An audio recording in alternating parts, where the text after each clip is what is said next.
Hello, ladies and gentlemen, freedivers, snorkelers, deep swimmers, and monofinners. We have a very spicy show today. Today, we're talking about the future of competitive freediving, where it's going, what's happening, what to expect, and what to be concerned about. I've got two amazing guests coming on the show. We have absolute freediving legend William Trubridge, one of the greatest freedivers of all time, and the president of AIDA International, Sasha Jeremic. AIDA International is one of the two regulatory bodies for competitive freediving. So it's awesome to be able to have her on the show today and pick her brain about where she thinks freediving is going. Good morning, everyone. Or at least good morning for me. I am here coming to you from Awa Island in the middle of a storm in Tonga. I'm not sure if you can hear the storm, but it's certainly pumping. So I'm joined today by freediving legend William Trubridge and the current president of AIDA, I've just embarrassed myself by not doing the acronym, but AIDA, the Association Internationale for the Development of Apnea, the president, Sasha. So welcome, guys. Thank you so much for joining the podcast. Today, we're going to be chatting about where competitive freediving is, where it's going, how we feel about that, and that's our topic. So I really quickly, Sasha, I might start with you. Would you like to just introduce yourself and maybe give a bit of a description about, like what AIDA is, what they do, and what your role in that is? Okay, AIDA is, yes, for a long time I didn't explain from scratch what it is, but since 1992, developing freediving, at least this is what is written in the name of this organization. When AIDA has started with the development of the rules for freediving, so with one aim to transform something what was from who knows when one nice activity, or was it sponge picking or spear fishing or whatever, snorkeling, to become a sport. Difference is, yes, we have to take care about fair play, about rules that will develop that fair play, about rules that will bring safety into something what was in one moment considered as extremely dangerous activity. And even there were tries to ban them. It was abandoned in one moment as a sport, but people who has established AIDA set a goal to change this. In 30 years of history, I have this honor to lead this organization. I came from a different background, from finances, and was for a couple of years treasurer of this organization, besides being a passionate free diver. But as a lot of us have seen this, free diving somehow knock on in your life very shyly, and somehow become your life very easy. For me, that was in a span of 10, 12 years. And what I set as a goal to myself when I took in January lead of this organization, yes, to keep developing, to try to bring this sport on a next level, because we are AIDA, you probably know, is a volunteering non-profit organization.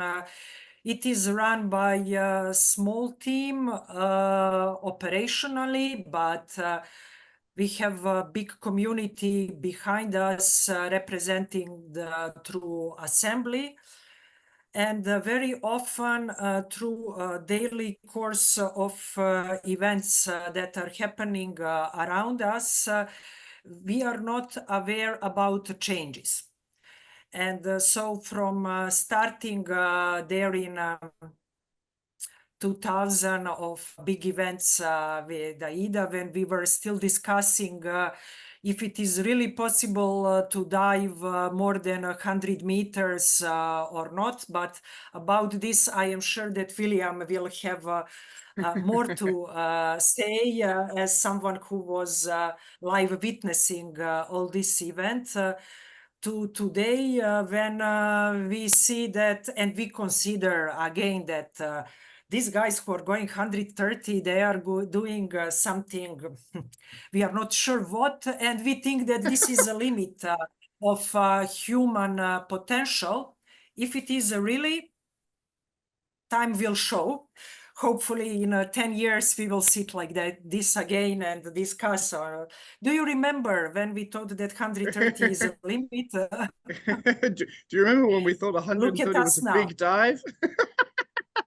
Okay, awesome. Yes. So basically, like So, AIDA, we AIDA will is a, see. it's a But we will see for sure. Also, so I was gonna say, so just to sort of like, so AIDA is basically like a regulatory body for competitive freediving, right? So, since 1992, yes. and you mentioned that, you know, like you know, well, actually, maybe I'll really quickly just clarify that there are in freediving there are two main regulatory bodies. We have CMAS or CMAS. And AIDA, and originally CMAS. What are we going to call it? CMAS or CMAS? I hear people calling it different things. What are we going to agree to call this for the podcast? I know CMAS. CMAS, good. No, I like CMAS too. All right. So CMAS, I suppose, like freediving began being regulated by CMAS because CMAS has is like the underwater, the organization that has a seat on the Olympic Committee, right? But then in the 90s, CMAS wanted nothing to do with competitive freediving, didn't want to even run depth freediving competitions, and so AIDA was born out of a group of competitive freedivers or the freediving community to then facilitate freediving competitions, and that's probably the difference between the two. And now that freediving competitions have been developed to a certain stage by AIDA, CMAS came crawling back, didn't they? So that's kind of the two main regulatory bodies. But Sasha, you've said that you want to take freediving, or you want to take AIDA to the next level. I mean, what does that mean? Like, what is the next level for you if you're looking at AIDA's role in this thing? Look, I was thinking a lot what can be the only logical next step. And yeah, we all talk about Olympic dream because in competitive sport, what is the next? I'm really like trying to hear all opinions and ideas. Is there anything? There must be a more, but it's also this big question: are we ready for it? Yeah. And when I look at the numbers, I started to believe that we are, because which numbers do you mean?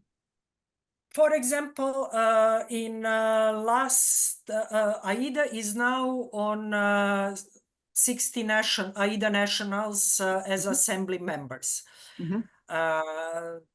It is sport is developed on 5 continents, so all 5 rings in Olympic sign stands. But not just this number of competitions that we have during a year.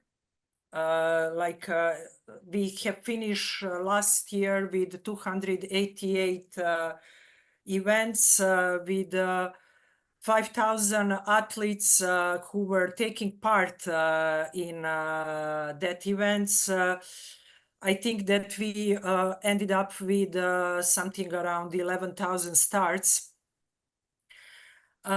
This is from all what I have managed to understand from Olympic regulations, requirements, is bringing us to really widespread sport that it's growing, that it's not existing only as like show of Yeah, of course, like number There's of a people. big, yeah.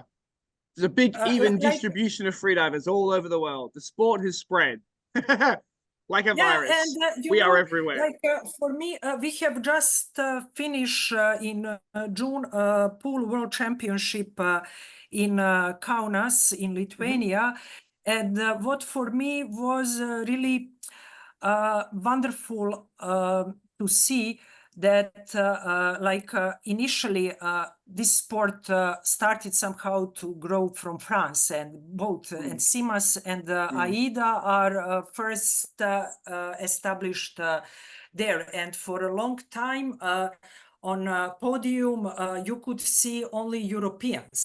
Yeah, of course. But this has changed. It's not like that anymore. And like when you see that you have one medal going to Australia, another one to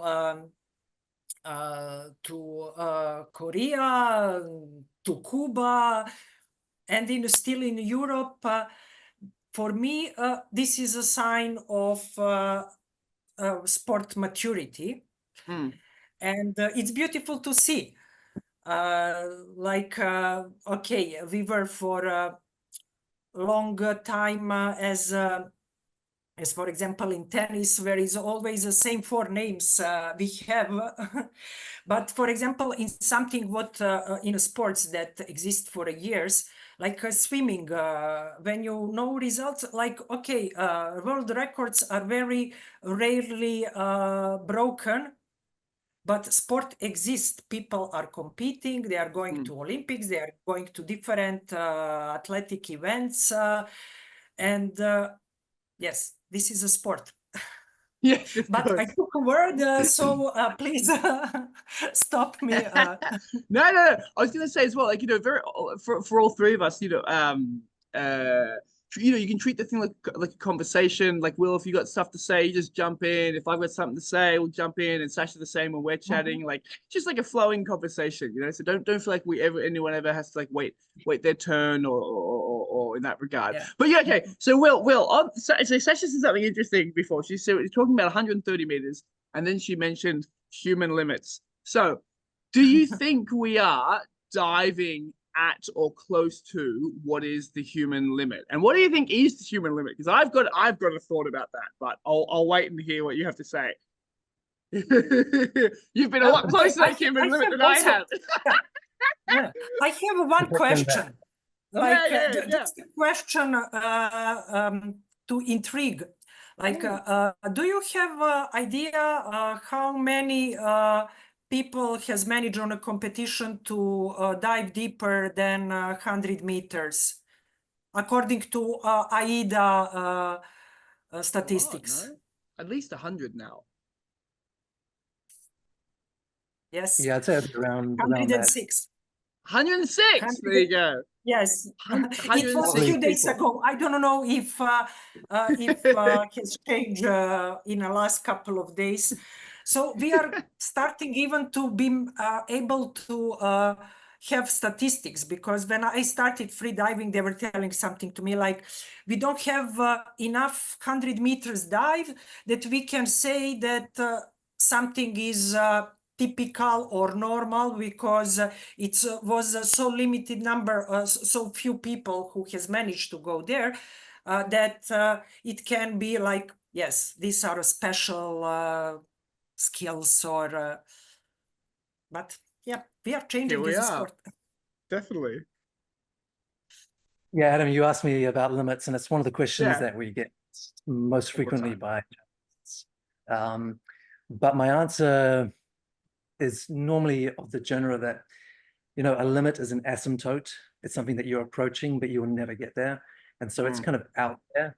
but it's not a tangible, it's not definitely not a number. It's just like this gray, increasingly darker area that we're moving into and trying to extend human potential into as deep as we can. And so anyone who says the limit is X meters or X depth is wrong. The limit is more than what we've done today, but we don't know. What do you think about the idea that we will be limited by nitrogen more so than anything else? Because I feel like we may eventually get to the point, maybe more so on like free immersion dives or constant weight, that getting decompression illness will be the biggest risk or maybe the largest contributing factor, rather than like hypoxia or something along those lines. What do you think? I'm not so sure, because past a certain depth, there is alveolar collapse and no further nitrogen absorption in the lungs. Probably in humans, it's deep, it'd be like 80, 100 meters. But once you go past that depth, at those kind of depths, you're not actually absorbing an increase in nitrogen. And then you might be able to mitigate it by slowing down just in the last 10 meters of the ascent. So I don't think that hypoxia will remain the main limit. Okay, I suppose you could also like increase it, because it would just be like the dilation of time, wouldn't it, on a deeper dive? So you could even mitigate that by like increasing the speed. As long as it's not ascent speed, because that seems to be more of a factor than the other in DCS. Yeah. Okay. Cool. All right. So we were chatting before about Sasha, you talked about the Olympics, right? But okay, now because CMAS is the organization with the seat on the Olympic Committee, what happens with AIDA if freediving goes to the Olympics, right? CMAS will be handling that. Where does AIDA fit into that sort of like that picture if freediving does actually go to the Olympics? My hopes are that we will all together come to some senses. No, because I mean, are the organizations not playing together at the moment? You know what I mean? Can I chip in there? Oh yeah, Will, please do. No, because I have a little bit of background about that even Sasha may or may not be aware of, is that there was kind of like a concerted effort to this goal of having the freediving in the Olympics, and to a unity in the sport, because everyone I think can understand that having two organizations, two separate world records and two separate world championships is not conducive to kind of like a good portrayal in the media or a sense of unity in the sport, that kind of thing. It's very strange when there's like this world record, that world record, and everyone's got world records. Well, I made a point recently in that we used to have, when it was only AIDA, we used to have 3 world championships, 3 men, 3 women, every 2 years. Now we have 16. And so it's just, it's 1/5 of the value. It's 5 times as many medals, 1/5 of the value. So everyone understands that concept, that unity is the best direction for the sport. And back in 2019, Carlos Johansson, who was the then president of AIDA, was becoming very close with Anna Arshanova, who's the president of CMAS. And they were talking about how they could facilitate that kind of a unity and ultimately kind of create a single world championship, single world records, etc. And then tragically, as we know, Carlos Su died in the start of 2020 from a very sudden kind of cancer. And we, Vertical Blue, my organization, was kind of involved in that process with AIDA and CMAS. And so we continued to kind of try and broker an agreement between CMAS and AIDA in order to develop that kind of strategy. But at that time, the new president of AIDA, Alex Russo, only found kind of obstacles, whereas before Carlos Su was overcoming those obstacles. It changed to, oh no, we can't do this because of that. We can't, no, we can't change that statute, etc., etc. And so it seemed like there was like a movement away from that effort for unity, which was sad at the time. And so now we have the same situation as before, except that it seems like CMAS has kind of overtaken AIDA on the competitive side. And if we are going to go to the to the Olympic Games, then, as you mentioned, it can only be through CMAS because they're the only official body that's with the IOC. And so I wonder, it kind of begs the question, if we all have this dream of unity for the sport and of freediving being in the Olympics, which would be amazing, then would it not be the time for AIDA to maybe step aside and let CMAS handle the competitive side, and focus more, AIDA would focus more then on the education, which it does better than any other organization. I will, William, I will argue that point. Thank you very much, but I'll let it stand for now. It does very well. And what we know is that there's no other sport in which an organization handles both the competitive side and the education side. It just doesn't happen, not in tennis, not in surfing, not in any sport that you can think of. And so there must be a reason why that's the case. And maybe the reason is what we're seeing registering and the difficulties that AIDA is having with kind of maintaining both the educational side as well as the competitive side. Is that a challenge, Sasha? Is it hard to keep both of those things going? I mean, do they conflict and intertwine? Okay, similar situation as it is between AIDA and CMAS, we can see, I think, in surfing associations, where is quite a similar story, and after a lot of issues between them, they managed to find that unity and to bring surfing to Olympic level. I think that only together we can do it, and that AIDA with sorry? Is AIDA making any steps in that direction? Because it was back in 2019, but in the last 4 years, it seems to have done a U-turn and run away from it. Yeah. Look, having a calendar of 288 events per year, it's something what again AIDA is having, and CMAS doesn't have yet. Oh, Sasha, I think we cut out on you there for a sec, or you cut out on us. But yeah, I'm not hearing you clearly. Let's just pause for a sec. We'll wait for it to come back. Okay. All right, there you go. You're back. Yeah. All right. So you said the number. You were talking about the calendar events. Just to refresh. Yes, because competition cannot be only world championship. We are facing again one other issue that our sport is having. It's the way that it is organized, competitions, and safety and media and everything. Both organizations are coming very close to maximum capacities of the events. So our world championships will need to go like through some qualifying rounds or something, but like that's very exciting. Capacity of more than 150 athletes per event is very difficult. I don't say that it's impossible, but first of all, will be super expensive, and biggest problem from this, what in this moment AIDA and CMAS are doing, I think, is that we are wasting, actually that we are using resources in the same direction, and resources for both of organizations are not unlimited.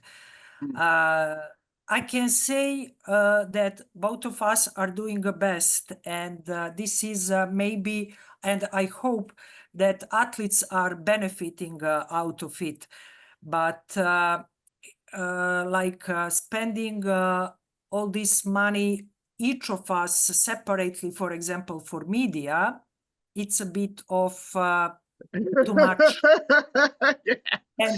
And I think that all this money can be spent more productively towards achieving the same goal, if the same goal is Olympics. Of course. So this and this is what I consider as coming to some senses, and to find a way to communicate and work together for benefit of the sport. I think that we will be able to achieve better results for Sure. But that's kind of missing part of the story, because yes, AIDA has filled the gap in recent years when CMAS wasn't present, when CMAS wasn't doing World Championships or any events, and it did that very well, and it's been amazing for the sport. But that gap doesn't exist anymore, and now CMAS is hosting World Championships, to which all the top athletes are taking part, and it's kind of hard to see what additional value AIDA could bring to those.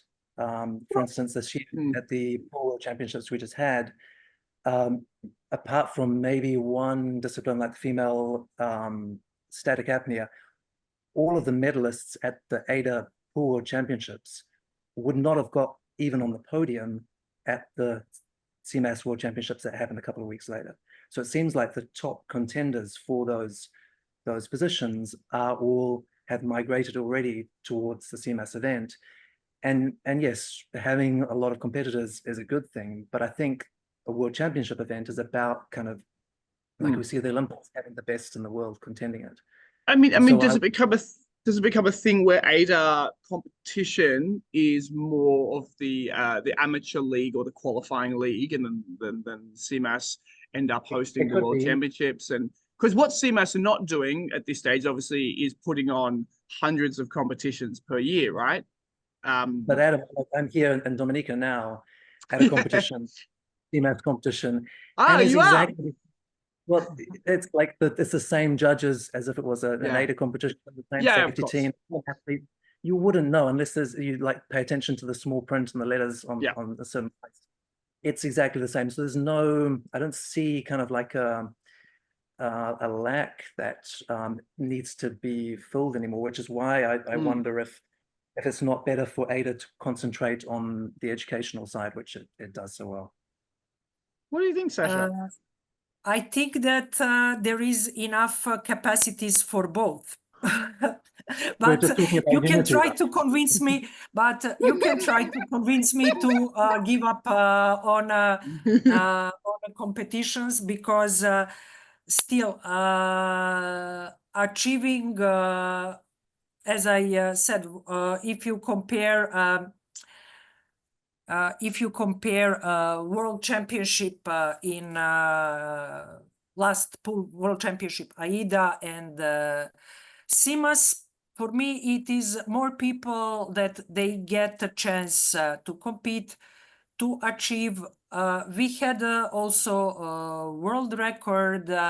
We had some amazing results between girls in female competitions. Some I'm of not saying that the results results weren't amazing, and that yes, it's great to have many athletes there. What I'm saying is that the caliber of competition on average, and statistically, I'm sure this will bear out, the quality was a couple of levels below what it was in CMAS, especially for the top spots. Like literally in most of the disciplines, the gold medalist at the AIDA World Champs would not have got on the podium at the CMAS World Championships. Amazing performances, still, it's great to see. But it's just as a representation of like the elite level of the sport. That's what we have now. That's kind of what's happened, and it's maybe like if we do have this idea of going to the Olympics and having a unity in the sport, maybe we need to kind of embrace that. That's what I'm thinking. Like you're talking about more people getting a chance at the World Championships. That's kind of not what the World Championships is about. It's about like embracing the kind of the top of the sport, not having several hundred or 1,000 competitors, because that dilutes the quality.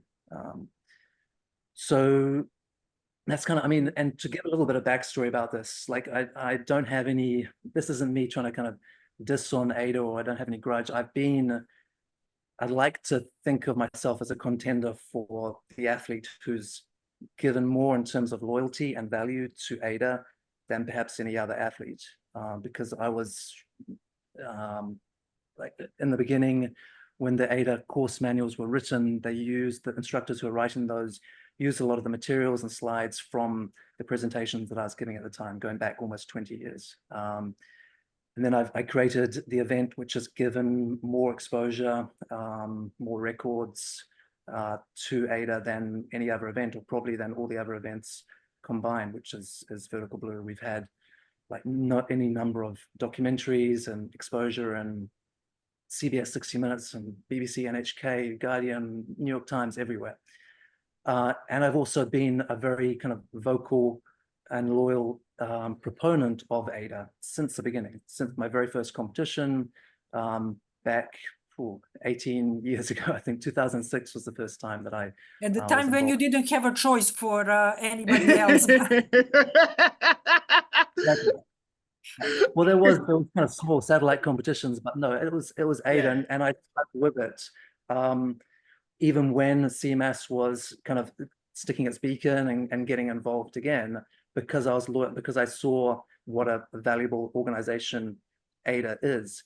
And now it's sad for me to say that I don't see that anymore because of what we just talked about, but also because of what's happened last year with AIDA's reaction to the doping scandals and the kind of poor performance that we've seen there, as well as kind of other internal issues that I've gotten wind of. And so I see all of that as being related to the competitive world, and all of that is kind of it's not needed anymore when we have this alternative that is kind of a clear road to the Olympic Games. I mean, is the Olympics necessarily the goal? I mean, like, there are many sports that. Sorry, like unity is the ultimate goal, I think. Yeah, for sure. But Olympics comes with that. But I mean, like, I think most athletes benefit more from having a professional league that has a reasonable level of exposure, more so than going to the Olympic Games. Do you know what I mean? Like, there's more benefit for an athlete if they're in a paid professional league than going to the Olympics once every 4 years. I mean, is that not also like an option that, like, I suppose, like, energy, effort, and resources can go to the creation of a genuine professional freediving league? It's not an option that's on the table at the moment. We have two options, which are amateur and one that's kind of officiated by IOC, and the athletes who are within you almost made one, Will. You know, you got fucking pandemicked out of it. You mean the FWS? Yeah. Yes.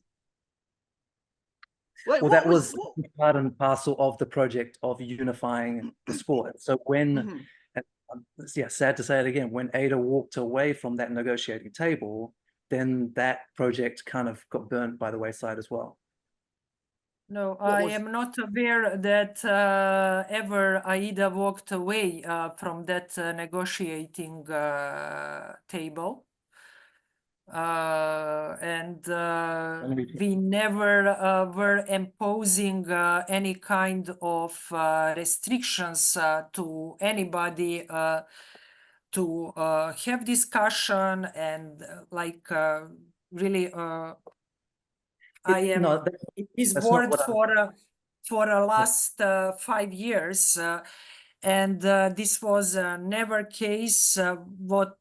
It's really never planned to be. That's not what I'm playing. What I'm saying is that in order to have unity between these organizations, there needs to be like a proactive, like a desire by both organizations to work together and unite. Okay, and there was that in 2019. And then when Carlos Johansson died, Vertical Blue tried to keep it going along between AIDA and CMS, but there was no longer that desire within CMS. And so it was, rather than talking about like, what can we do to create this unity to go in that direction, it was more, no, we can't really do that because of this, and that's going to be too difficult. It was like retracting that So it's more just about the kind of yeah, okay, I proactivity. know exactly what you are talking about, but yes, there were some tries last year also to reopen that contacts and conversation, but it seems exists some kind of curse that whoever is trying to open that door, really, I mean,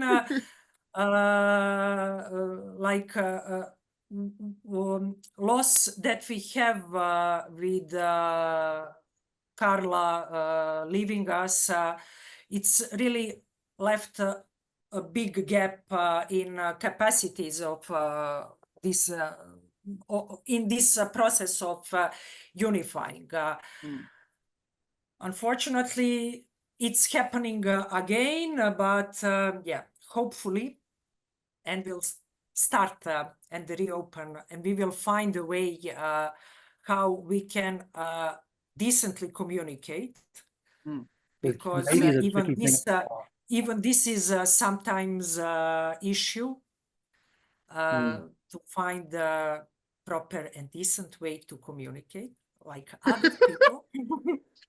So Sasha, are you in contact with the president of CMAS? Like, do you guys chat? Do you guys message? Like, We never met. never met. Okay. Yeah. All right. There's people. So before, I see a tough road ahead on that one now, Sasha, because Yeah. before AIDA was had the power in the situation. Like AIDA was the dominant organization in the sport, and CMAS was kind of like coming to the party. And so maybe they're more motivated back then in 2018, 2019, whereas now they can see the numbers and they can see that the top athletes are migrating away. And so the question they would have to ask themselves is like, what value would it bring to us now to unite? Back in 2019, sure.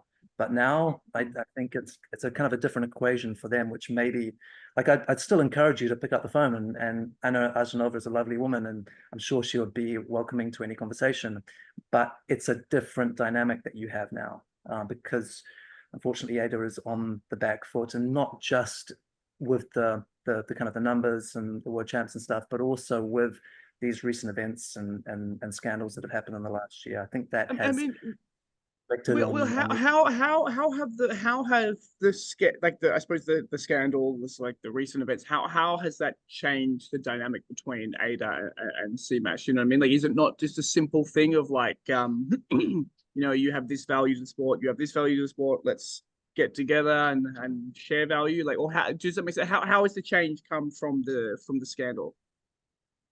What kind of values are you talking about? Let's refer them as resources then. You know what I mean? I suppose they, you know, because like just in reference to the scandals last year, and just last year, wasn't it? Like how like what impact has that had in, you know, AIDA moving forward to join or have some kind of like relationship or a deeper relationship with CMAS? I can't speak to that because I'm not involved with either organization in the act.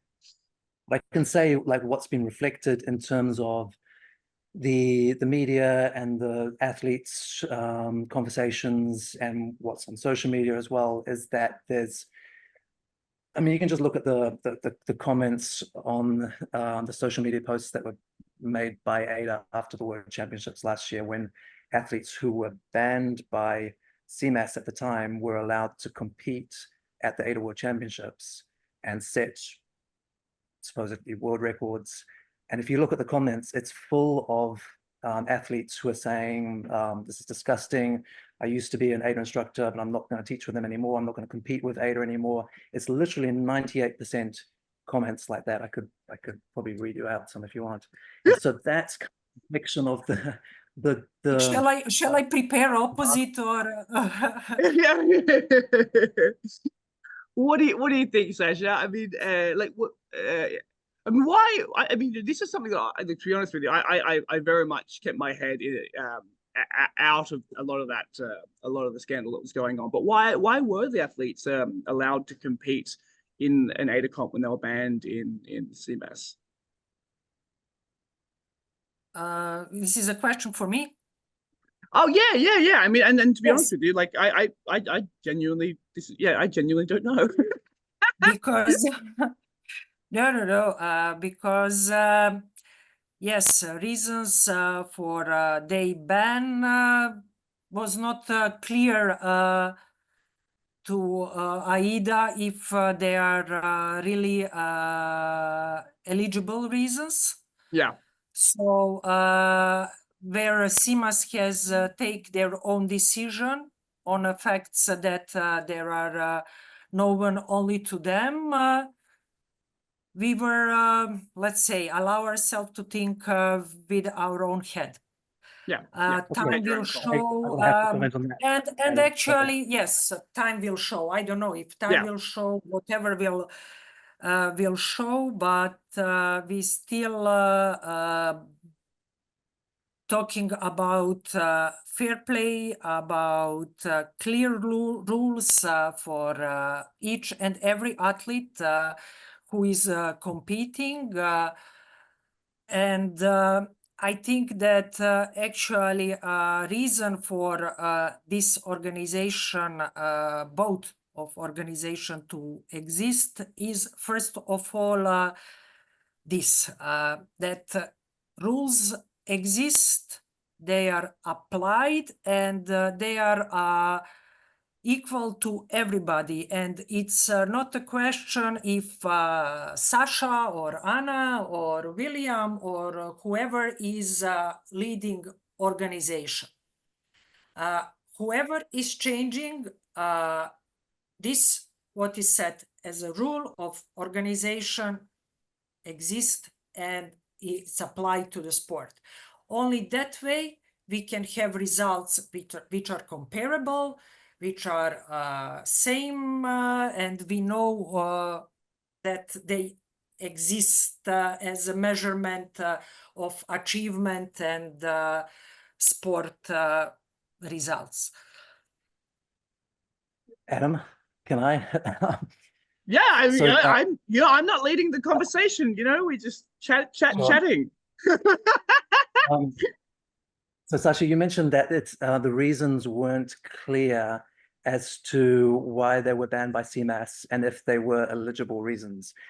And Yes. that sounds like the opinion of the AIDA board at the time, but it wasn't the opinion of like a large number of the AIDA assembly and a huge petition of athletes. So there was a petition of 700 and something athletes who petitioned AIDA to do something about this. And there was also an AIDA assembly special vote request or order by 20% of the AIDA nations, which is the quorum, the amount necessary in order to force an AIDA assembly special vote. And the AIDA board ignored that. Well, at first they ignored it, and then they came up with various different reasons to delay it, or excuses to delay it further, and eventually never went ahead with that AIDA assembly vote, which is a contravention of the AIDA statutes of the time. And so that is a request. Like the AIDA board is a small group of people who represent AIDA and the AIDA assembly. And so when the majority, the AIDA assembly, is saying, hey, we want to do something about this, but that's ignored by the AIDA board, that's a serious concern. Yes, at that time it started one really interesting interpretation of regulation of AIDA statute.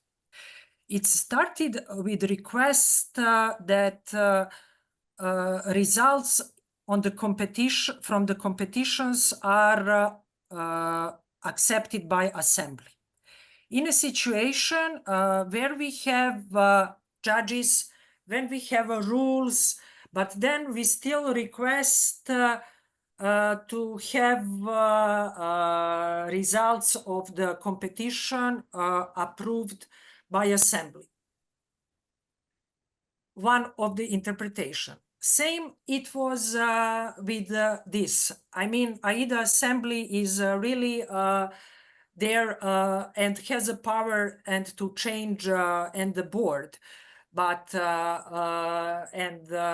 this is their power, but to So why was it not having funded? because what was said at that time by AIDA board was first, let's see what we talk about, because in that specific circumstances, request to ban substances that we don't know what if they are doing what is said. When we don't have any reaction from regulatory body from anti-doping, and we are trying to bring justice by ourselves.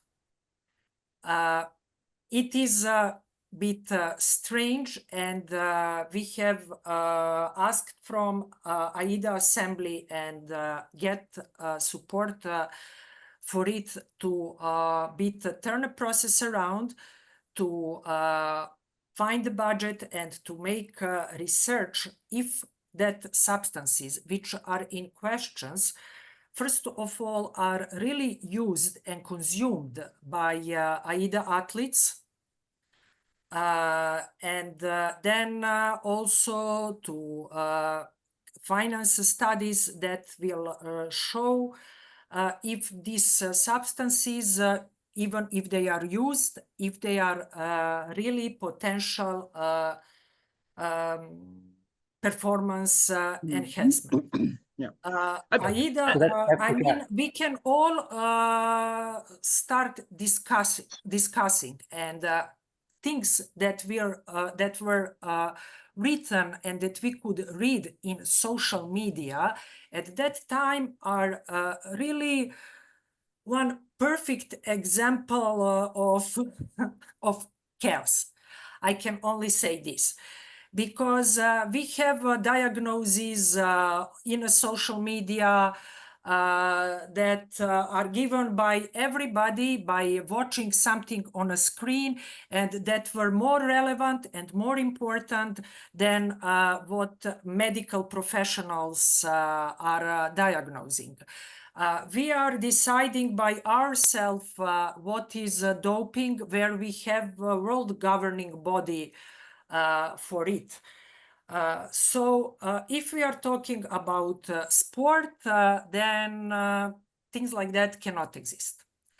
And maybe even in that case, and opinion of assembly, as long as it is not based on scientific arguments, cannot be relevant for me. So basically what you're saying is I that am sorry for giving myself that freedom to declare this, Yeah, so but the freedom yes, that and on the other hand, we have also one another thing with this way, like even in basic regulatory, we cannot accept, for example, we are banning people on something that what we will ban as a substance for consumption.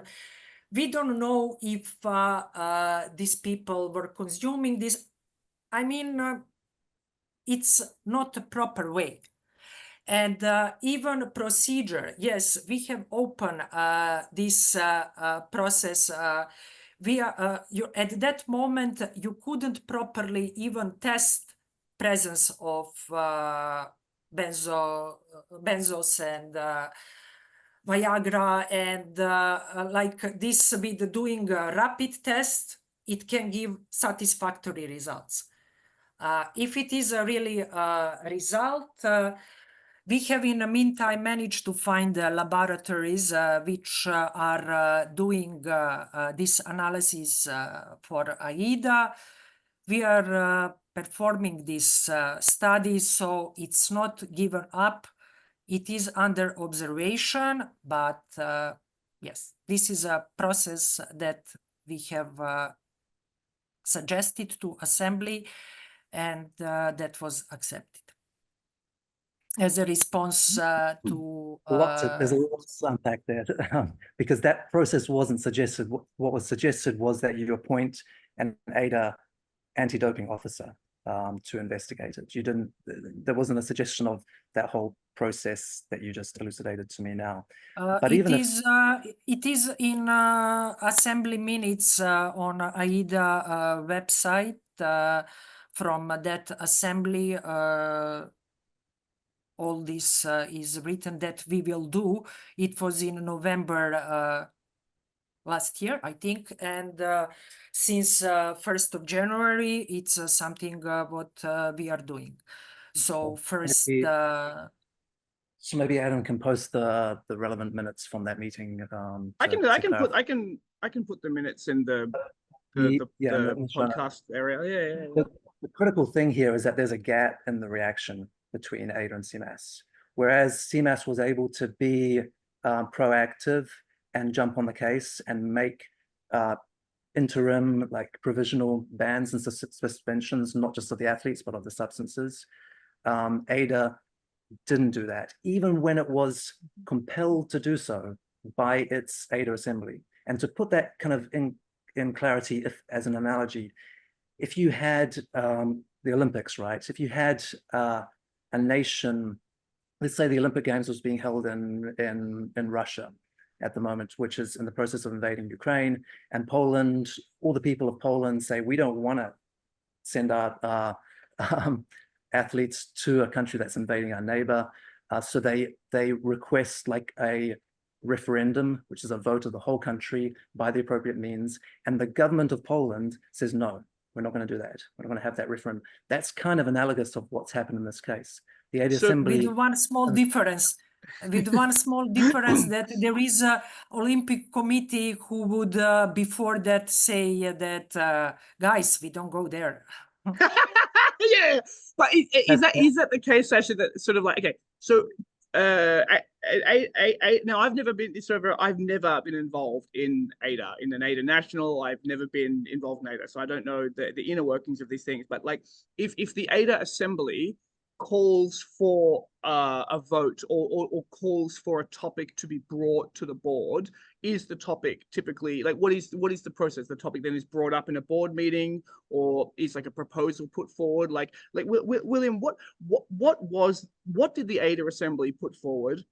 And then Sasha, typically if the AIDA assembly puts something forward, does it get discussed? And I suppose in this case it wasn't for various reasons. Is that kind of the situation?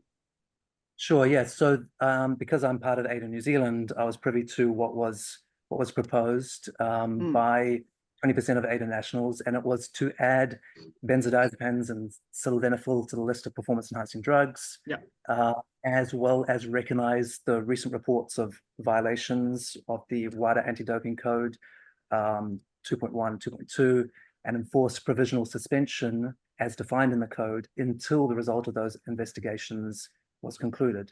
And it also had wording saying we wish to expedite this vote as soon as possible because the AIDA World Championships was upcoming and it was very salient to that event. And so that was proposed on August the 30th, and there was no response until September the 8th when it was like sent again. At that point, there was a response back saying, okay, you've got to, like, each AIDA national has got to send a separate email for this this special vote. And so within 24 hours, all those AIDA nationals, and it was like 12 or more of them, sent that email. And then after that, then the kind of the stalling and the excuses started, beginning by saying that it's a question of human rights and they need to be able to defend themselves, these athletes, which is not the case when there's a provisional ban. When you have like a break of the WADA code or a positive test, there's a provisional ban, and then we have just that simple, just this small difference that in this case we are trying to be like more informed or smarter than WADA, which is world governing body, and we as a free divers know better. I mean, do you think just off this might be a bit out there, but do you think that freedivers do know better about what couldn't be considered doping in our sport? Because our sport is reasonably unique, right? And I would say that WADA has probably never taken a look at freediving under any type of magnifying glass, right? Through live experience, we can get to many different conclusions. I have never experimented. I was mostly following regulation, so I don't know what to say. Really, how to, because for me, I am trying to be administrator, so. And not to get involved into thinking that I am not able really to justify to talk with relevant and professionals in the fields, but just like this. Yes, as you said, maybe someone was trying and have seen that results can be improved with using these substances. What was said to me was that only someone with not completely clear mind can try something like this. I don't know. Totally. But I mean, I am trying not to know. I am trying to just find a competent source to give me advice and say, yes, that's it. I mean, I did a trial. I took some Viagra, and my wife said my performance was significantly improved. So, like, you can do your own research sometime. So, yeah, Sasha, you put the nail on the head. Freedivers know, but like it's a different sport. It's different to the rest of the sports and whatnot, and that's why we have to stay on top of it. That's why we have to be proactive and reactive to these cases when we know that. That's why WADA. That's why our study has got support from WADA. We are preparing documents and actually measurements on which basis they will be able to bring a recommendation or a decision or whatever they need to do. But let's give it. There's existing research. There's existing an example. Let's give it a chance to professionals. But there are existing published studies you can reference that show that in hypoxic situations, sildenafil increases VO2 max. So there is, I mean, it's great to do additional research and studies, but there is enough information out there. And even just the opinions of the chief medics for CMAS and other medics in the sport have a weighting in this regard. And so you have enough in order to, as the AIDA Assembly requested, put in place a provisional ban until the results of those substances are released. It doesn't hurt anyone, because anyone who actually needs those drugs probably shouldn't be freediving, but if they are, then they can get a TUE for it. So it doesn't change anything there, but it does change something for the cleanliness of the sport.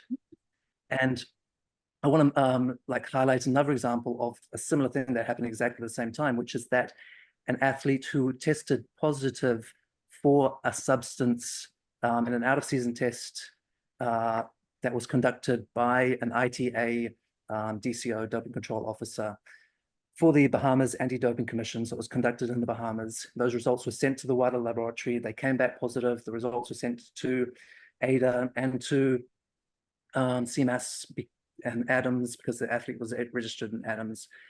And he was provisionally banned immediately by CMAS. But rather than ban this athlete who tested positive in the most kind of regular way, the AIDA board actually petitioned AIDA USA to allow this athlete to compete at the World Championships, because AIDA USA was saying, no way. Absolutely, no, that's not true. That's not true. So I have. No, that's not true. This is all. Unless it is done by some individuals from Individuals the within the board, AIDA board, and without not the AIDA board without knowledge of the whole board. But Actually, there was a meeting. as- There was a meeting. Listen, there was a meeting arranged by the AIDA board between an AIDA USA representative and this athlete, and also Double K representative, because Double K was sponsoring both the athlete and the World Championships. Which is William, you are meeting- mixing different stories. I was sitting on both of these tables, and so I know what was happening. So it was, yes, meeting was there between AIDA. It was declared as a not official meeting because majority of board was against it. Athlete was there, representative of AIDA US was there, but there was no question in any moment that it was trial to talk, because many things So were not clear. It wasn't an But, actual board meeting. It was just people were all together in one place and they were talking. Yeah, we you know, like the same way, on the same level as board. Some people from board were talking to you there in Cyprus, but we cannot say that this was official meeting between AIDA Didn't say it was an board. official. You. No, it was a meeting So, though. A meeting between these parties, right? And at that meeting, the AIDA board person from the AIDA board said, "We don't have a problem with this athlete competing. It's only AIDA USA who's stopping it." Yes, that person was talking in his own name. Yeah. I know. Was No, the- I was. Sasha, You it know, was the like president no, of- I was a president board. of I AIDA. was a board member. You know, I was board member, and at that time, Okay, and so these are I was within AIDA. in any moment. That person who was talking didn't have my approval I'm for so glad. saying something like this. So, just to you know- clarify, so the person who was agreeing was at that time the AIDA president, who is no longer the AIDA president now. Yes. Okay, But all officially the same, nothing. Sasha, one last thing. Officially, nothing has changed. All the same, that athlete was allowed to compete as a starter in the AIDA World Championships, and that can only be allowed by the AIDA board, the jury, everyone. He was allowed to compete as a starter when Opener, yes. previously as an Yeah. opener. Previously in the AIDA CMAS World Championships, he wasn't even allowed in the competition zone. He wasn't allowed anywhere near it. He actually came out anyway and created a mess because he disqualified an athlete by coaching them, and you're not allowed to coach in CMAS. oh my But goodness. that's the difference between CMAS and AIDA, right? Like, he was removed from the competition entirely, whereas in this case, the president of AIDA petitions AIDA USA to allow this athlete to compete, gets refused, allows him to compete as an opener anyway. So can you see why this image is one that athletes don't want to have in the sport and are walking away from? That's why we're getting these comments by instructors, by athletes saying, "I'm done with AIDA. I'm going to teach or compete with a different organization." And it's tragic. Like, I say it with sadness in my heart because I have been loyal to AIDA for so long, but that is the reality of what happened last year and where we are in the sport now. Sasha, do you think that particular scenario was maybe unduly influenced by the at that time AIDA president? Or do you know what I mean? Like, how much power does an AIDA president have in these kinds of situations? You being Madam President right now, right? So how much how much power do you have, Sasha? And trying to be heard, yes, and trying to be heard.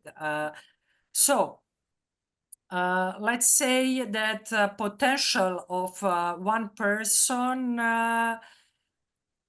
you see, because okay, if one person, even as a president, was petitioned for something like this, and this didn't happen, that athlete was cleared to compete, then it means that and the board as a majority has its word.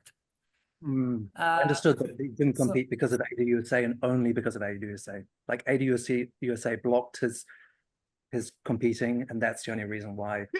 But he still they was have allowed- blocked their membership in AIDA US, and this is one more time showing importance of having a system, of having rules, of having athletes registered, having policies which can be applied in a situation like this. And this is significance of AIDA and of federations. So that whatever is happening, it's not word of one person. And it's not like, yes, Sasha has allowed me this. Sasha has allowed me that I don't have to do a doping test on this event because doping test is expensive and I don't have money. And Sasha say, yes, we will accept result. These situations are making a lot of problems and bringing a lot of bad blood. But they have to exist. So yes, the same way as like we are trying to impose what was on social media. It's every day is something, and people are trying to push it more or less successfully and more or less loud. But on the other hand, what is important that exist policies, procedures, rules, boring administration, and not so excited life of one president of International Federation. Oh, you have a very exciting life. I don't want to hear about that. Come on. Yeah, when I'm talking with two of you. Can I just ask? So this athlete from the States, have they been banned? Like, is this all public that we're talking about? Because if it is, I feel like we've spoken about a lot of situations right now in an indirect way. We can mention the person and mention what happened. Like, what happened? Who's the athlete? What they get banned for? What happened? Do you know what I mean? How is it different? No, it is whole process was so let's say murky. That we have another one situation. Yes, that athlete is on provisional ban because he was tested positive, and is the only one athlete who was tested positive.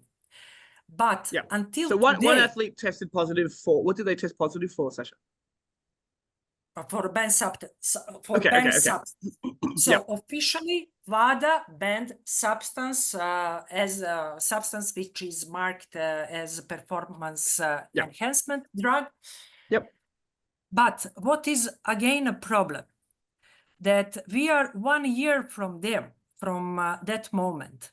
Yeah. And that athlete doesn't have his case resolved. From official organization. And we don't know, we as a federation are never informed about the final decision of that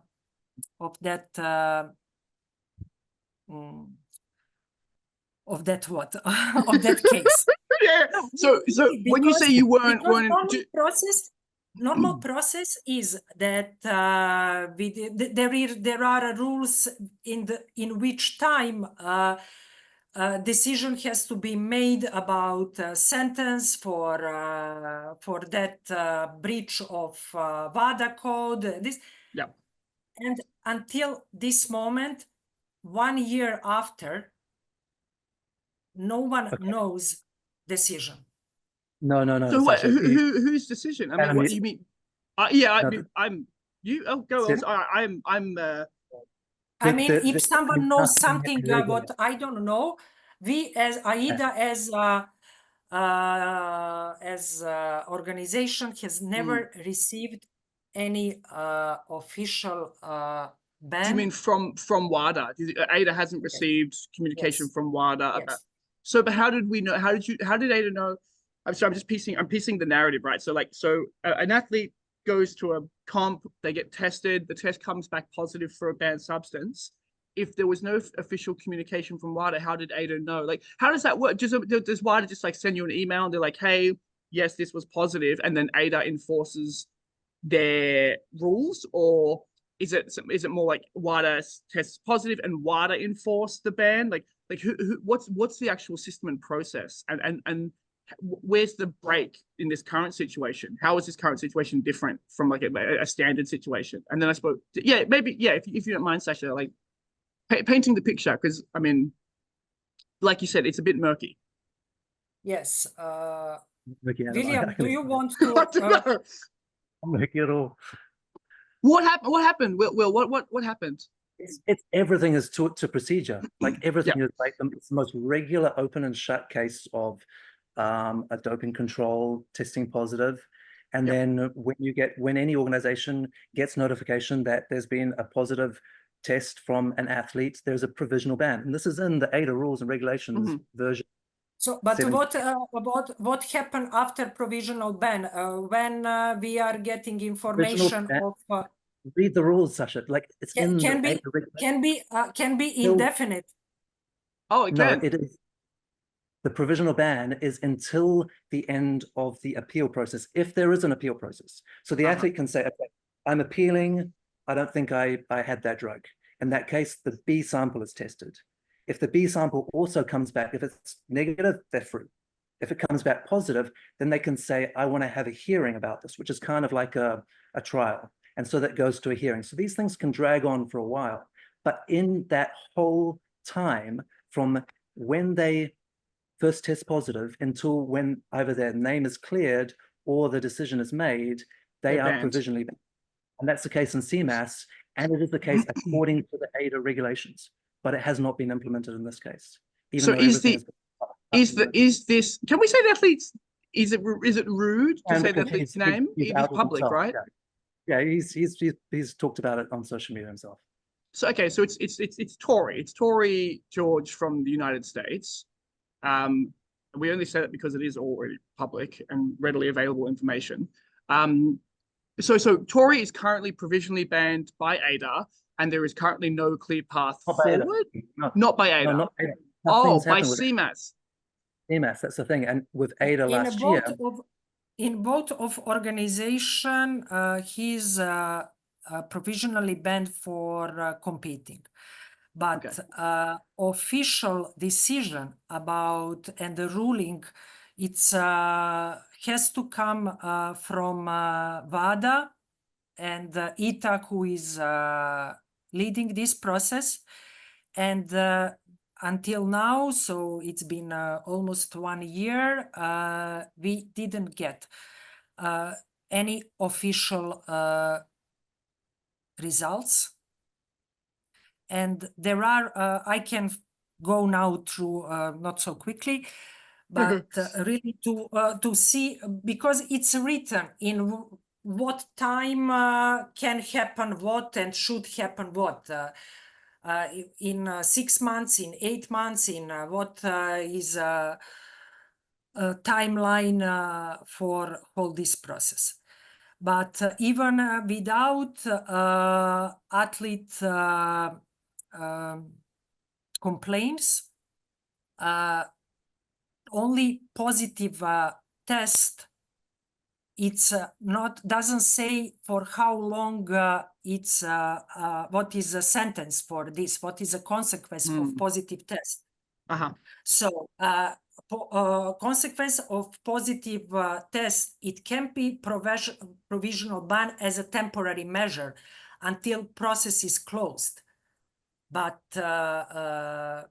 there should be first decision, okay, it is tested positive, then 2 years, 1 year, 4 years, I don't know, depending on offense. Severity. And then it's starting, yes, also this process when athlete can complain, and this. Yeah. It is a lengthy lengthy process, but from in AIDA history, we didn't have too many of cases of doping, positive findings, although AIDA is doing regular testing on the competition and of all world records and testing during world championships. We had only one process until now, and that one was finished in a way shorter time. Okay. And that's why season tests. Yeah. That's why we have to have out-of-season tests, because when the athletes know that they're going to be tested on this day at this event, if they break a world record in this way, then it's impossible to catch athletes with that method. And we see that in all sports. And there's been some studies recently that have shown that in recent athletics games, like I think it was the Pan-African Games and the Asian ones, they did surveys of the athletes there, and of those athletes, 50 to 70% self-reported that they are taking PEDs. 50 to 70%, and they're not going to self-report that they are when they're not taking them, but they might self-report that they're not taking them when they are. So it's a minimum of 50 to 70%, and maybe it's not as high in freediving, but we're catching in those other sports. It is a learning. Yes, we have to admit that we didn't have resources and capacities for performing different way. Exactly, and so that's why we did it. So this is, but still, there is a way how this has to be done. AIDA is changing, and that process now, when we have in-house anti-doping officers, we are having and that procedures. Yeah. So is this the time? Is this the time though? Because like effectively, performance enhancing drugs it's never, at least seemingly, has never been a big issue in freediving, and effectively now we've had a moment where a lot of it has come to light. We had a couple of situations, right? Yeah, we had some. And now some athletes being banned for. These cases are public, and yes, okay, maybe that athletes have learned their lessons. They are again on the podiums. I hope that they are tested. Yeah, but I mean, I suppose like is a reasonable amount of fumbling acceptable when a sport and all of its agencies are learning to tackle something like performance enhancing drugs for the first time? Do you know what I mean? Like if we were to step back and look at the situation, or look at it in hindsight and look at this situation in 10 years, would we say that there was some fumbling going on, but we're talking about organizations encountering what is to them a new thing? Do you know what I mean? Because we've never really had to look at performance enhancing drugs in a serious way in freediving, and then all of a sudden, boom, we did. So do you know what I mean? In retrospect, is some fumbling acceptable in this situation? Okay. Maybe no. I am trying just to be sure about the meaning of fumbling. But what you couldn't see before was the blank faces. Fumbling is like when someone throws you something and you're like, oh, and you like try to catch it, but you drop it, or you drop the ball. Let's say dropping the ball. Yes. So I have to admit that we were not ready for seriousness of the situation that has happened. Yeah. But what I think is that we have learned lesson, and that whole freediving community has learned a lot, and very important question, starting from this that when and how we are doing testing, testings and importance of regularly having testing and performing. Yep, for sure. And for AIDA, this is biggest earning of all what has happened, and to clarify all procedures, what are in place, and also to start educating more and better athletes about this, because we still have situations, although we had organized a couple of seminars in 2024, and for athletes to inform them better, because athletes also do not know everything about it. So even a simple thing, when you ask them on a doping form, they need to list all drugs that they were taking. They still don't consider, for example, that drops, eye drops is something that you have to list. Yeah. Yeah, for sure. Because it can consist something what it can be in a certain situations, enhancing performance enhancing drug. Yeah. So yep, education about doping that has to be on all levels and towards all participants in the sport is the biggest achievement of all this what has happened last year.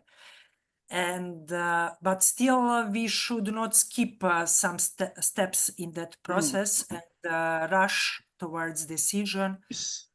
Can I ask you something, Sasha? I mean, obviously, you were not the president of AIDA when a lot of this was happening. Do you know what I mean? So I feel like I was a board member, yes. But you were a board member. If you were the president at the time, would you handle it differently? If so, what would you have done differently? Yeah, okay, maybe that mentioned meeting would not happen. Yeah, well, you just say like, hey, we can't do this. I can't speak to you, like, you know, because it's hard. Because you know what? Maybe it's something that people don't realize is that when we're at freediving competitions and the such, there's a lot of intermingling. You know what I mean? Athletes are talking to judges. If a board member is, some of those judges are members of the board, and do you know what I mean? So there can be, you know, from my first step into this is something what I really loved the most, that there was no authorities. Like everyone was talking with everybody about everything. I was sitting 2015, I had my course, my judge course 1 month before. I was sitting with Carla discussing about how AIDA is organized. Why and how, I don't remember why we started. I was talking with Natalia Molchanova, and everyone was, we didn't have this like untouchable superstars.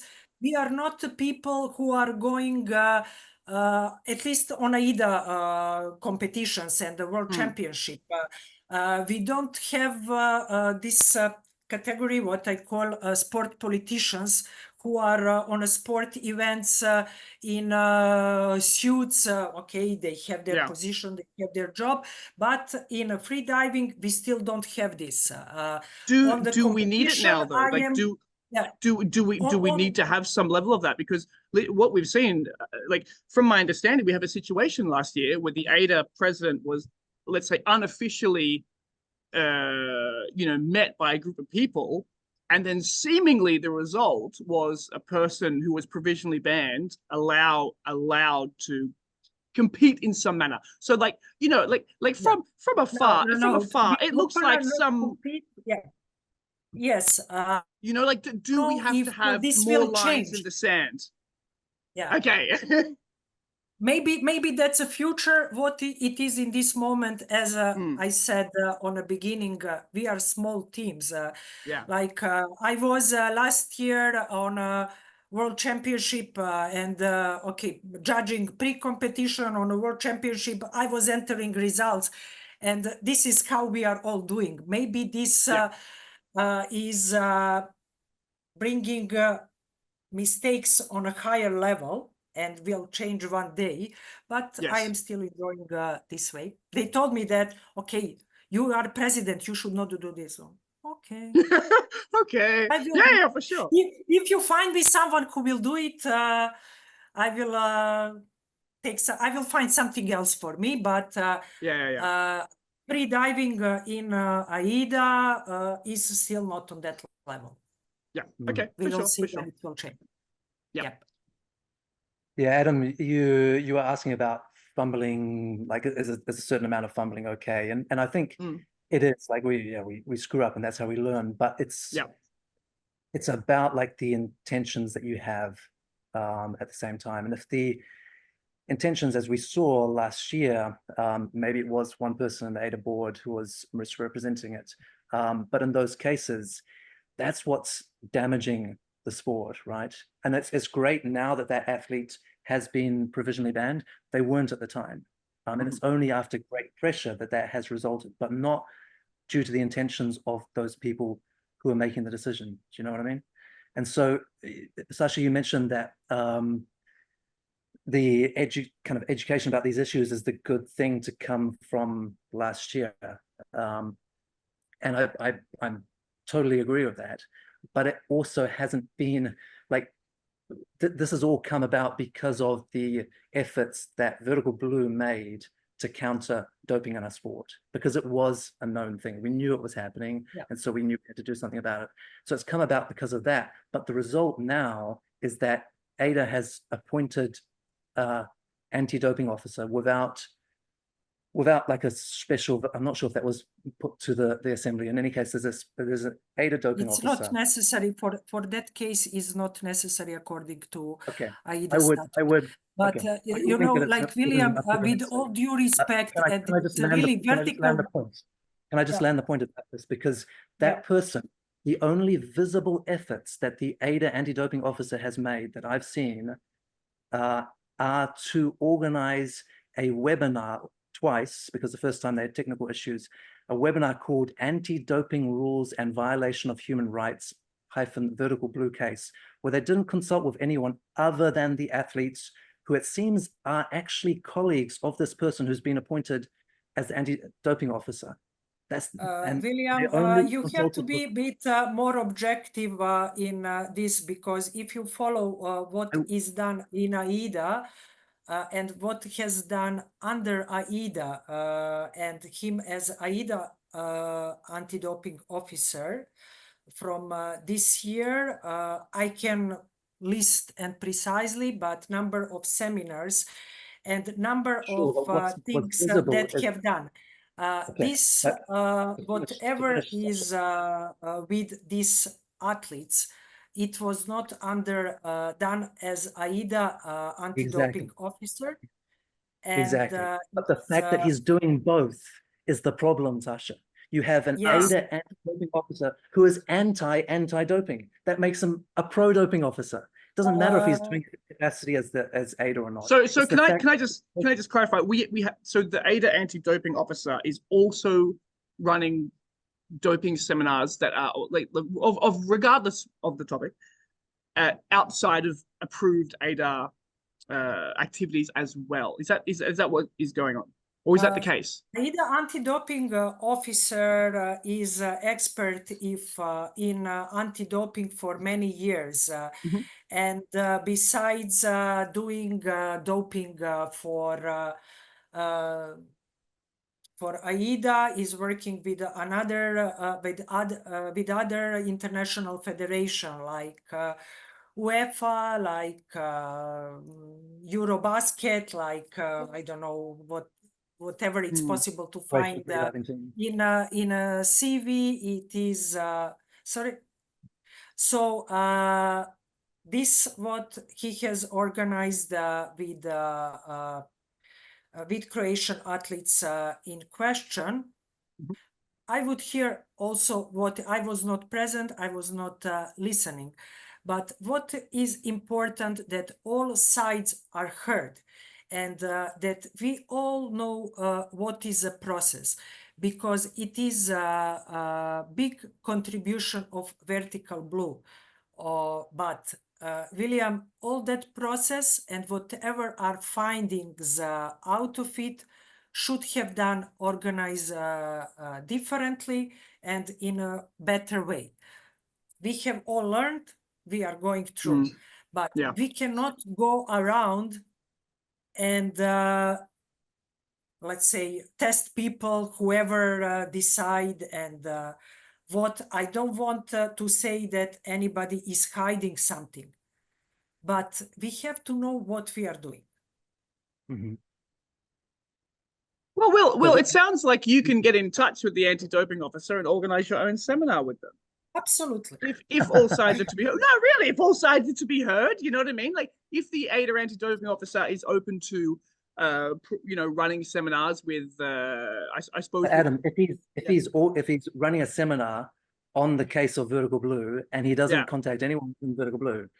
Yeah, of course, I think that's not great as well. But now it's your turn to reach out. I think it was more on Croatian athletes, but yeah, I have no interest because this is obviously someone who's compromised in the way that they operate, and it's clear to anyone who sees that, because Vertical Blue is the way that we know about this problem. And so to try and kind of dig up, and it's not just that, he's been sending emails to the to RADA, the Caribbean RADA, which is the regional anti-doping officers in this area of Caribbean, who conducted out-of-season tests, trying to dig up inconsistencies in the way that those tests were conducted. Like, shouldn't he be out there trying to promote anti-doping and catch people who are doping, rather than trying to find like little T's that weren't crossed and I's that weren't dotted in anti-doping efforts themselves? If this is meaning something in the process, yes, because all that processes exist with a reason. And main motivation is always fair play and achieving results. So everyone is doing its own job. Okay. And the only last thing I'd have to say that I've heard through the grapevine is that the AIDA Disciplinary Committee, which has a big part to play in kind of regulating these things, investigating when things go wrong like this, has been disbanded basically for a year now. Like, I think a member left and there wasn't quorum for a while, but then a new member joined, and so there is quorum, but it still hasn't been reinstated, still isn't operational by AIDA. And surely that's kind of like one of the most important things as oversight, as a kind of a internal regulation to have in place, but it has not met in the last year, the disciplinary committee. It is a lengthy process. We finally have that last week.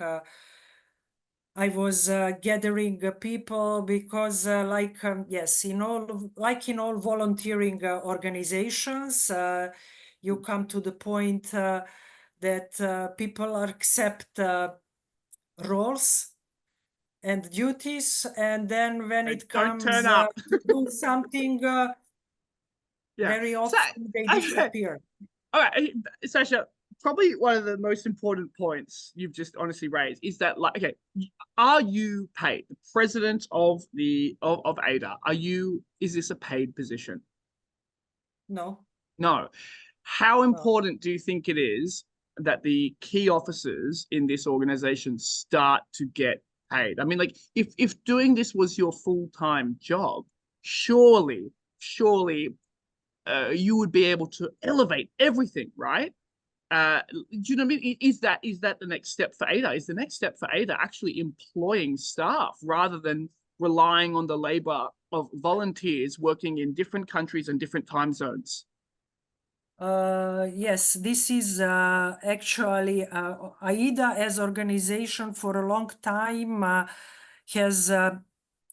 was overgrown with operation. So the way AIDA is organized, let's say it is with pure heart, but Yeah. that can give results only up to certain level.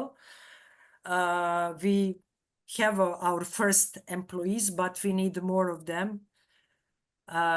Because okay, board members cannot be paid according to statutory regulation. Yeah, okay. They Yeah, have to does be that need to volunteers, change? But does that need to but, change, right? Like, yeah, we this can- has to because we be can- changed. That Yeah. actually there has to be, because in this moment still board members are doing and operational tasks. Yeah. But this is something that has started to slowly change, too slowly. And very often, Where is my No, salary? but then you always have to hear what for. So Yeah. Cool. Cool. yeah, All right. it's a So, okay. process that is happening and needs to really happen, so that Yeah. board is staying as an advisory body, not as operational. In this moment, we have accepted to ourselves even new and additional operational tasks, like with the organization of World Championship. It Yeah. is still done by these 5 people who are board members, but okay, with the help of local organizers and But people still, that it's a lot. It's a lot to ask from a group of volunteers, and I think it always has been a lot to ask from a group of volunteers. You know, I was just going to say as well. I mean, like, just to get on to another topic before we do have to wrap up, because people who are driving to work, they'll already be at work by now. You know, so I'd like to bring up the topic of a professional freediving league, right? Because I personally don't necessarily see the Olympics as the end goal and the only goal, because I think an athlete is benefited more by being able to actually earn a genuine living out of their sport without relying so heavily on like, you know, on their schmoozing ability to get sponsors and the such. Do you know what I mean? Like, an actual league, an actual professional competitive freediving league, is such a thing possible? How far away from this are we? Like, what stands in the way? I mean, William, you effectively tried to make this. Like, what happened? What did you find was the roadblock, or you know, was there one? You know, did you just kind of get smashed in by the pandemic shutting the world down at the time? Was it just a matter of timing? It was bad timing with the pandemic. That definitely had an impact. But as I said before, it was contingent on having unity between the organizations of some, or just cooperation at least. And when Well, that what if you just made your own, like, what if you just made your own rules? Like, for example, there are so many organizations, like leagues, right? And they very simply, they make a league, they make their own rules, and they start running. And if they're the ones with the money, that's where people go, right? You know what I mean? Like, AIDA, CMAS, and a third thing, which I don't think. Yeah, for sure. Yeah. But like, you know, like looking at the situation differently, like I really think that I think that, like, okay, while truly one of the best things about freediving is that you can turn up to a world championship, and you can really, if you're from a nation that doesn't have a lot of athletes qualifying, you can truly be a beginner freediver and go and compete at the world championships, and that's a beautiful thing. But at the same time, as the sport develops, progresses, and moves forward, does that need to change? You know, are there certain competitions, 3, 4, 5 competitions that get listed around the world that are qualifying competitions only, that only the top 10, top 20 best freediving athletes in the world are allowed to attend, and it's like a ranked league? Do you know what I mean? Like, you know, the situation I'm trying to describe here, like whether that's an AIDA thing, a CMAS thing, or a separate thing. I mean, how beneficial is this, like, such a situation, such a scenario? look, what we need to provide for all this is funding. Yeah, absolutely. So to create prize funds What is really money that can satisfy the and And for where we can all the rich people and listening out there. yeah. All dear sponsors from any kind. But yes, I really think that for both of organization will be very useful if we would join our efforts and make that picture of the sport absolutely wonderful and go out and search for sponsors, not only compete between ourselves who will have better looking decoration on the competition, so to look more serious. That's what I thought when I said in the beginning that all these resources that are Being wasted. spread separately can be used together in a better way. Okay. So maybe this is this unifying agenda to like sit and calculate how much we can, for example, really give to, let's say, these 4 competitions per year that will be qualifiers to the World Championship. We are still closing, we are soon to close registration for Depth World Championship. And we will see how far we are for fulfilling on the way that we have registration now of our maximum capacities. In that moment will appear necessity of having qualifiers.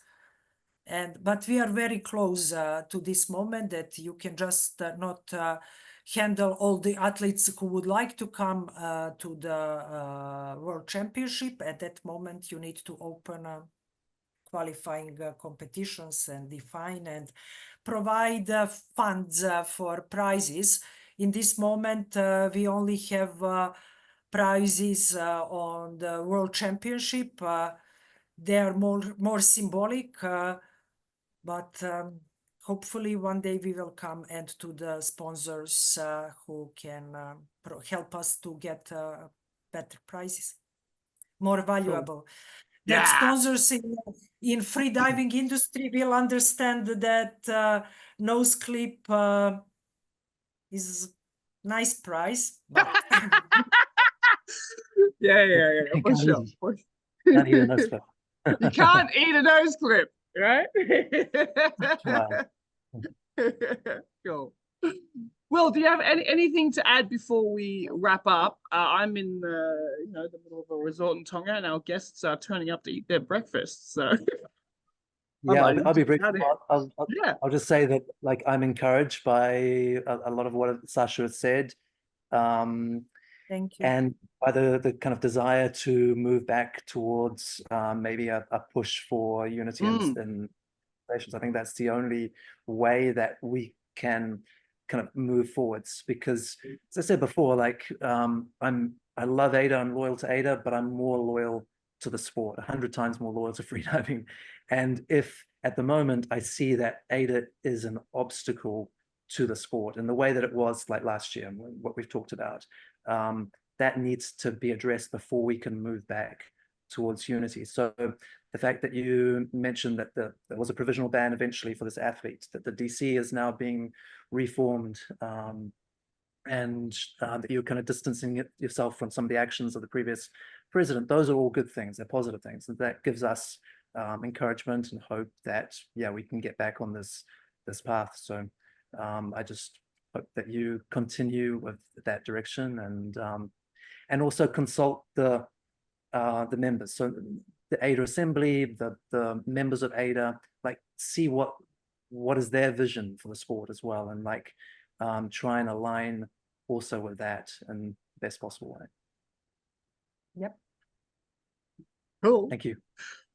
All right, guys. Well, thank you so much for joining the podcast. That was fun. And anything at all final to add before we say goodbye? No, I'm just gonna go and find out who won 400 meters freestyle race that Wow. New Zealand female athletes William, won. Kiwis don't win the swimming. That's an Australian sport. Don't even try. Thank you so much for joining the Inside Freediving podcast, guys. And I hopefully will speak to you very soon. Thanks, Adam. I would also like to thank you for Yeah. the opportunity, and I hope that more soon.